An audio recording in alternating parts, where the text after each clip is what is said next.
Hello, my name is Nancy Gulbranson, and tonight I'm going to be making oyster stew.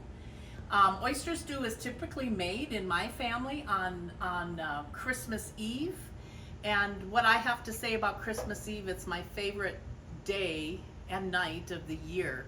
When I was told that my presentation would show up on Christmas Eve, I was excited because I thought not only does what I'm making tonight fit the occasion, it is my favorite day, and I think it lends itself well to talking about the memories and traditions in my house. So with that, I wanted to, before I begin, I just want to say thank you to all the people in my life and in the Spring Grove community who have over the years taught us these traditions of lutefisk and lefse and rosettes and strø and rummegrøt, and now tonight oyster stew. I was not raised with oyster stew, and in fact I didn't know how to make it until I was about 19 or 20 years of age, because my mom taught me how to make lutefisk. But tonight you're going to be impressed, I'm hoping, with oyster stew. Let me just say this right off the bat though. Oyster stew, when I thought of it, I thought like beef stew. It should have chunks of potatoes and carrots and onions and maybe some oysters. This probably could be more correctly labeled as oyster broth, because that's what it's going to be tonight, but it'll be luscious. So with that, I'll get going and I'll talk a little bit about the ingredients, and I'll show them to you one at a time. Actually, first of all, you need whole milk. If I were to be making this at my house, I would use a large Dutch oven and use a gallon of milk for my family of 8. For tonight, I'm going to be using just a half gallon or a little less than that. Item number 2, butter. It's a common theme in Norwegian recipes: butter, butter, and when in doubt, butter again. And so yes, we'll be using some butter tonight, the salted kind. We're going to be using some oyster crackers when we serve it. No, there aren't any oyster in oyster crackers. Oyster crackers were named because you serve them with oyster stew, and so they have the name. And get the good ones, because then they're nice and crunchy in your soup. A little bit of salt, little bit of pepper, and the main entree. Oh, you're going to be excited about this. I purchased this yesterday up at Red's IGA. It currently is a little expensive, but it's well worth it. This is about $18.99 per pound. This container in front of you right now is $16.50. And it would probably only feed 2 to 3 people. So if you're having more, like I will on Christmas Eve, I'll probably have 2 or 3 of these. But it makes a luscious stew. And so I'll be showing you as I take them out. I'm going to start with the milk. We want to get that warmed up. So I'm going to be pouring in our whole milk. You can actually add a little half and half if you want to make it nice and rich. But whole milk for sure. Some people do use 2%, but I really think whole milk is best. And we're going to get this going here a little bit. Let's see if I get the right burner. Yeah. I'm used to electric. So this is my first attempt in using gas in a long time. So I'm going to have to really watch this, because what you don't want your milk to do is to scorch. And so I'm going to make sure that I keep stirring it. Now, while that's going, I'm going to start our oysters. Our oysters are going to be in a pan, and I'm going to take off the cover here of our oysters, and I will show you what they look like. These most likely were shucked in the New England area, and then they came here actually in a gallon container. I'll try to just pull one out so you can see what a luscious large oyster looks like. Let's grab this guy right here. And there you go. That's what an oyster looks like. And I would suppose there's probably 20 of them in here. Yeah. Now we're going to put them into this pan. with all of the liqueur that's in it. You're gonna say, oh, this looks a little gross. I even looked at one recipe online and I was a little surprised because it said, rinse this off. And that would be absolutely the worst thing to do. You don't want to rinse it off. You want to keep that on. And we're going to cook this. Again, I'll get a little more. I don't want to cook too fast. Get a little bit more heat. The edges of this oyster will curl. Now right now, it's not curling, but in a little bit, you're going to see a curl on it. And that means we're done and we can add it into our warm water. So for just a bit, I am going to be just watching our milk. Again, when you're cooking your milk, I really suggest a heavy pan, a lighter pan. You're going to have more chances of scorching it. You don't want to boil milk because what will happen is it'll actually erupt and go over the top of the pan, and you don't want that. Let me talk just a little bit about Christmas over the holiday. Again, I told you Christmas Eve is my favorite.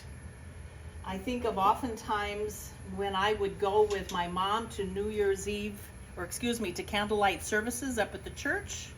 Dad, of course, was typically milking and could not attend, but we had two services and one would be earlier. And we would go to that one and we would sing Je er so glad ved julekveld. I used to love that one. I am so glad each Christmas Eve. And then, of course, once we lit the candles, we were singing Silent Night. And I don't think there was any better way to leave that night than with Silent Night. So oysters are cooking. Milk is cooking here. I'm just going to let it keep going.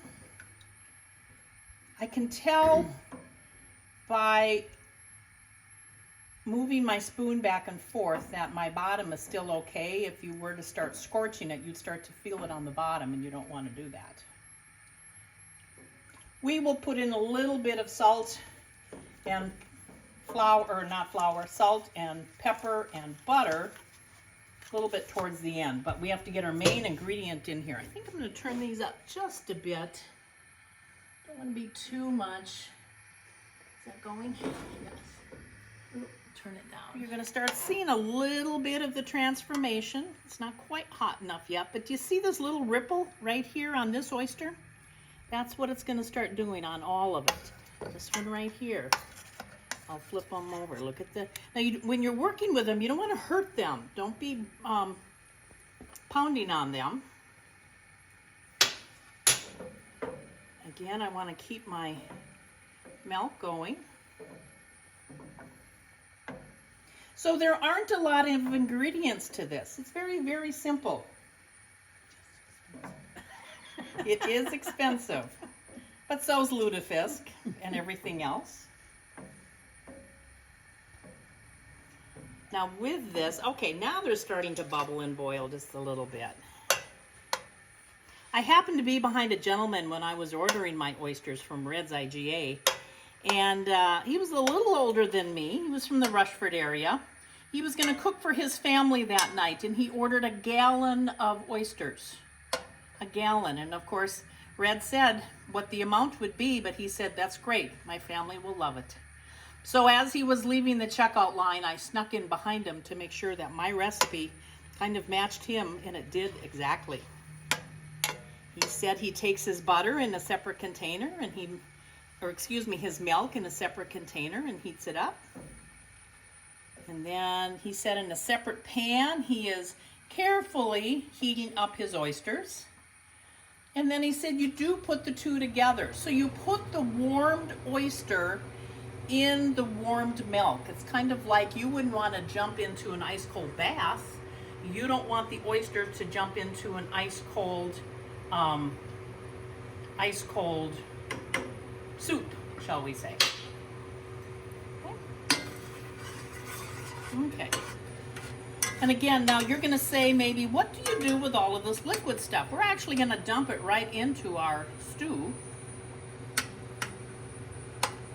Okay. Okay, they are heating nicely, but they're not cooking too hard, which is good. Now I'm going to start adding a little bit of butter, and you're going to laugh because Mrs. G's little bit of butter and your little bit of butter might be different. I am going to probably add an entire stick eventually, but for right now, just a quarter stick or thereabouts. Start getting it melted down. Okay. Now, when I say that we're going to cook these slow until they ripple and we're going to put them into the warm, with seafood, you can overcook it very, very quickly, so you have to be careful with your seafood. Of course, we all know that oysters come in a shell. 100 years ago, there used to be oyster beds and lots of it on the coast naturally. But now, of course, things have changed. Most of these come from farms, either on the East Coast or the West Coast. And farmers will take them and shuck them. I've never shucked an oyster. I think you have to know what you're doing to do that. And then they put them in containers and ship them back over to the Midwest. Some of you have probably eaten oysters on the half shell. I have not. I would encourage you to try it if you'd like it. This gives a good example of that ripple that I was talking about. Do you see that? It's warming nicely. My butter is starting to melt, so I know my milk is getting up to a good temperature. I wonder if I turn. Okay, now I'm going to take my oyster. You see this one? There we go. And we're going to nestle them right down in this warm water or warm milk. And we're going to take this one and nestle him down.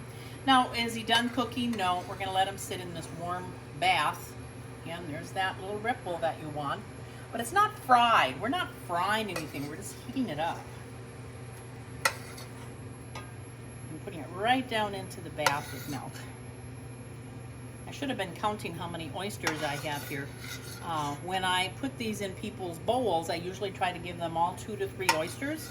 But quite honestly, I have some friends that just do broth. No oyster. Broth only. Then it tastes like oyster stew, but it doesn't have, because if you can't swallow this little guy and eat it, you might not want the oyster in your stew. However, try it. It's delicious. It is delicious. Is it something Midwesterners are used to eating a lot? No, but it is delicious. Now, where did it come from? Actually, I researched a little bit. The Irish actually brought us these. After they were fleeing the potato famine and they were trying to get out of their country. They came to the United States. Most of them were Catholics and were following Catholic traditions of no meat on Christmas Eve, and so they had oyster stew.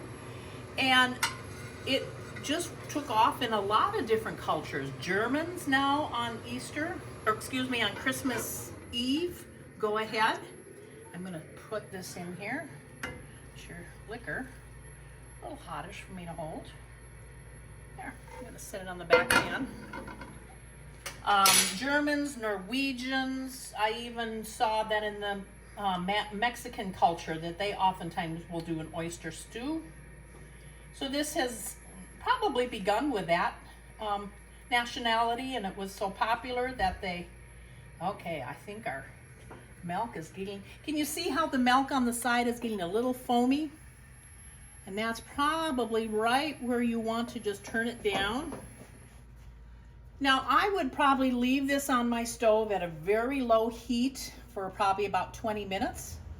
But again, you want to make sure that you're not scorching the bottom.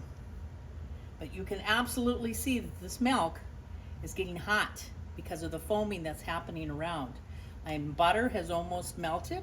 At this point, I'm going to add a little bit of black pepper. If you don't like the black flecks in it, go ahead and use yourself some white pepper. I don't care, so I will just go about a teaspoon of salt. I always plan that my family can go ahead and add to it if they want more salt. There we go. So you're going to say, is that it? The answer is yes. And as those oysters sit in this warm bath of milk, and the butter starts to nestle around it and the salt and the pepper, we officially have oyster stew. Now you need to serve your oyster stew warm. There's nothing worse than getting a cold serving of oyster stew. So you'd want to make sure that you have everything ready at your table to go. I'm going to go ahead quickly. I think I'll turn this off. I think that's off. Yes. And I'm going to take our oyster crackers, and I'm just going to put them in a small bowl just to show you how I would serve it at my table. Okay, we're going to serve up. Now, I would normally cook this a little longer. I think for the purposes of this meal, I'm just going to go ahead and serve it up at this point, just so you can see what it looks like. Okay. Ladle it down into your bowl. If you notice, I have nice set aside. It says Good Yule on my bowls. And I actually have soup spoons that I got from Van Buria's in Decorah. And I'll try to pull out the star of the dish. There goes our oyster right into there. Okay. Now, if you would follow me, I'm going to show you. So this is our oyster stew. I would have our crackers on the table where people could add as many crackers as they wanted to. I think I'll leave them out for right now. Some people like them on the side and they add them as they go. If you put a whole bunch in, they will get maybe just a little bit soggy. On the plate, my family always ate oyster stew and a ham sandwich. Simply take and put in some Virginia honey ham or Virginia smoked ham, and that adds a good addition to it. And then of course you have to have an array of Norwegian cookies. So to add to this wonderful New Year's Eve meal, of course I would serve it with lefse and strø and your sandbakels and your rosettes. And don't forget spritz. It's not Christmas without spritz. And my very favorite would be flatbread made with my mom's Graham flour recipe. I hope to make that next year because a lot of people don't know how to make it. She made it so thin that you could barely butter it. That's the key of flatbread. Enjoy your Christmas Eve oyster stew.